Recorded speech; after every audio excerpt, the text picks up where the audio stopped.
Hey, good morning. I'm Patricia Murphy. It's Monday. This is Seattle Now. The damage from last week's flooding is catastrophic. Thousands of people have been displaced, unsure of what remains. For Washington farmers, water and rivers are essential, but uncontrolled water can quickly destroy much of their hard work. We'll hear more about the flood's effect on Washington's small farms in a minute. But first, let's get you caught up. It's hard to believe, but this rain is not over yet. The National Weather Service expects active, wet, windy weather through Wednesday. People in Auburn were forced to evacuate late Sunday, threatened by the rising Green River.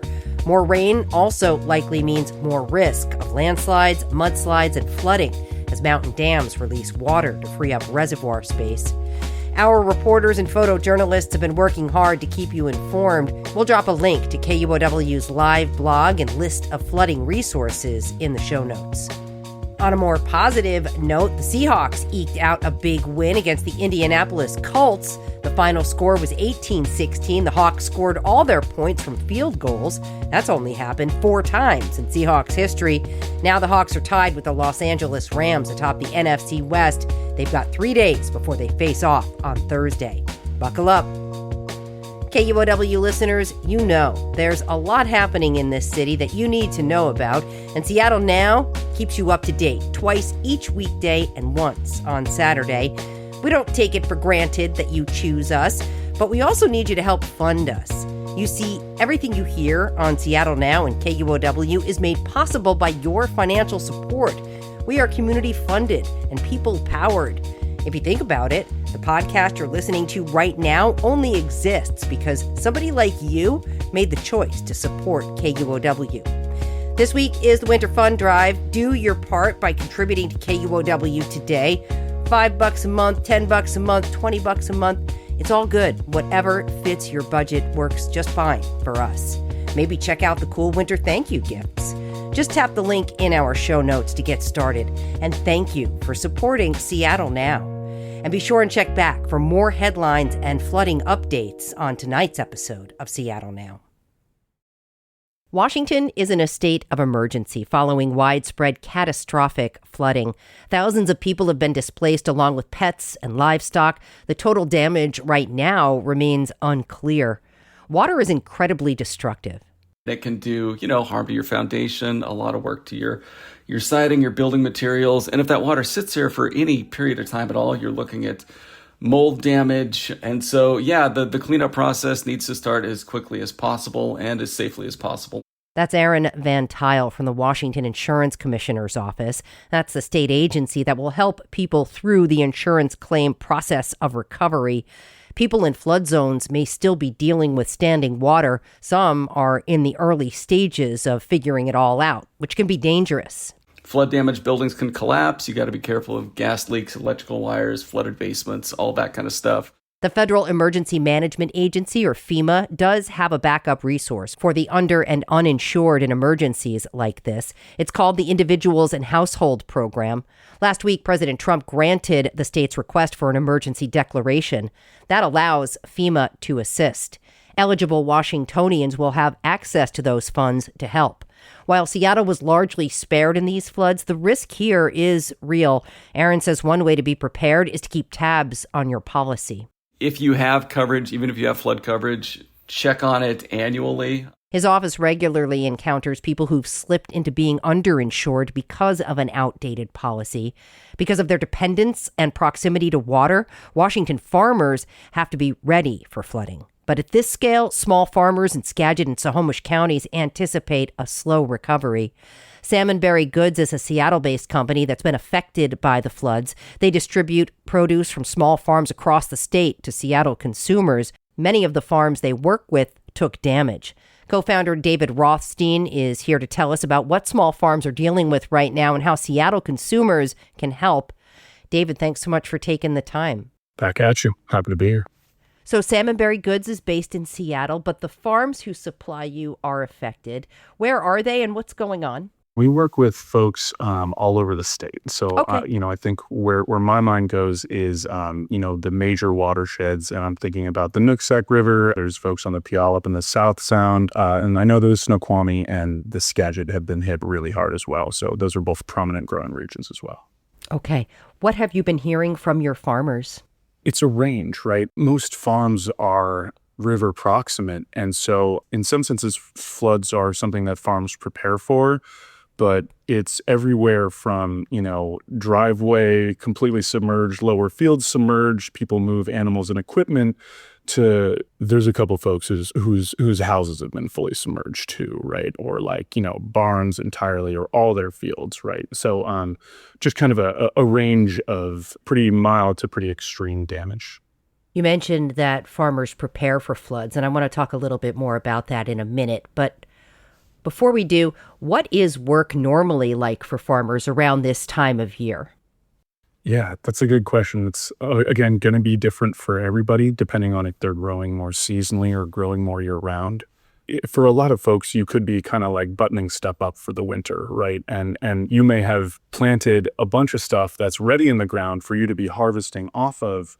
I think that's kind of the mental image I want to conjure in terms of what may, for a lot of folks, be a huge amount of investment and damage in just pure crop, right? And so I think that's something really important to consider. It's work that folks have already put money into for seed, have already put work into, carefully surfed nature to bring us to this point, and they have to say goodbye to a lot of that. You mentioned that farmers think about flooding, prepare for flooding. Obviously, water important to their work. Let's talk a little bit more about that. Yeah, both for soil quality and access to water, farms are usually pretty river adjacent. So farmers forever, right, have to coexist with them. There's an element of, mindfulness towards what different elevations and flooding precedents through different river ranges mean for how people plan their year. But at the end of the day, it's predicting weather, right? And so it can be really volatile. What makes this particular event different? Relative volume to a historical precedent, right? And I think from my perspective, doing farm buying for, 5-6 years now, and working farm adjacent, working it through farmers markets and around farms for 10 or 11, I think it's really the sheer frequency of these historic highs. I'm thinking about a farm who got hit really hard in the last 2 days, who just got absolutely devastated like 3 or 4 years ago. And that's the kind of thing that, I'm worried we're going to be seeing more and more. Yeah. What are your farms doing to try to save what they can at this point? What have your conversations been like?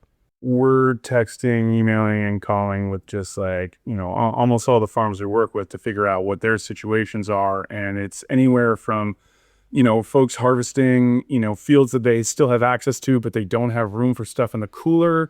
It's talking with folks that I'm going to see this weekend that are saying, hey, anything you can take, leeks, carrots, or golden beets, we'll be super appreciative. That's what we're going to be able to access right now. And as much as you can take can help. And then there's folks who are just, sending me videos from saying, we almost had to take the boat out of here. The driveway is fully submerged. We're looking at water just higher than we've ever seen it in our lifetimes here. How do you see Salmonberry's role in all of this? We are in an awesome position to be able to rally demand for folks here in town, right? We're one of the few groups who is doing a significant small farm buying and a distributor for small farm food here in town. With that in mind, we are working hard to get the word out, because the more we can move during this time, the more of an impact we can have acutely. But I'm happy to get the spotlight on the work, because farmers just are generally struggling year round, right? It's a difficult time for growers, and we're doing this year round. So this is going to affect folks for the winter. I think this is a huge expense, both energetically and financially, and we're here to help them both save what they can and put that on someone's plate, right? Because it's perishable by and large, but then also help them bounce back and do what they can looking towards the winter and the spring. You mentioned that one of your farmers has just recovered from a previous flood. What do you know about how long it might take your farmers to rebuild and recover at this point? So hard to say because, who knows whatever somebody's unique financial situation is. But from the outside looking in, I'm guessing 2 years, the kind of just like effort that takes to rebuild and still function, right? Work your job, a really difficult job at that. I think the expense and cost is just about, imagine your home flooding here in town and how you bounce back. I guess you got to be resilient to be a farmer anyway. Oh, I mean, the hardest working people I know, you have to really be passionate about growing vegetables. And these are the people who are going to be our, nimble safeguard against climate change. We saw that in COVID. I think small farmers are a wonderful resource that, it's on us to, adapt to and invest more in, right? Because it's, marginally more expensive to buy from them versus something that's coming from very far away and, oftentimes not organic. Small farmers are really doing important work towards making, high quality food available to folks in town, and then just really our regional food sovereignty. You mentioned you work with small farms. Let's help listeners understand what that looks like. That's a great question. I mean, we're oftentimes seeing either just a couple or a team of 2 or 3 full-time year-round people helping them and a couple more people seasonally. That's a great snapshot of what like a small market or wholesale farm looks like, and anywhere towards to 3 or 4 times that. But I think that that's a really good image of the kind of folks that are being affected as boots on the ground just all over the state. Okay, so not necessarily deeply resourced financially. No, I would say small farms are notoriously hardworking and undervalued in the face of rising costs, right? And at an unprecedented scale right now, right? I think just with the inflation that we're all seeing, it's a really lean market for, this unsubsidized fundamentally is beautiful organic vegetables. There's still a very firm cap of what people can pay for that. And I think the costs that go into feed, the costs that go into equipment, I think they're skyrocketing in ways that folks' backs are absolutely up against a wall, right? It's a really expensive time. What can people do to help local farmers before I let you go? I think we are the role to play in helping out. I think all of us, because I think farmers are prepared for flooding. But visiting your local farmers markets all winter, buying direct from farms for whoever's equipped to be selling in person. But I do think that adapting to increasing hard times like this looks like the community of consumers for small farm food figuring out how to better adapt to the needs of small farms during these hard times. Are people going to notice different items in their CSA boxes? How is this going to affect your distribution? I can tell you right now that it's going to be a lot of carrots, golden beets, leeks, and Savoy red cabbage in boxes next week. All right. Sounds like we should drop a recipe for roasted carrots and maybe some beet soup in the Everybody show loves notes. winter cooking. Yeah. Cooking is a must. David Rothstein, co-founder of Salmonberry Goods. Really appreciate it. Thanks so much for taking the time. Thank you. Appreciate you listening to Seattle Now, and thanks so much for contributing during our Winter Fund Drive. Today's episode was produced by Brooklyn Jamerson Flowers. It was edited by Caroline Chamberlain Gomez. Our production team also includes Andy Hurst, Vaughn Jones, and Paige Browning.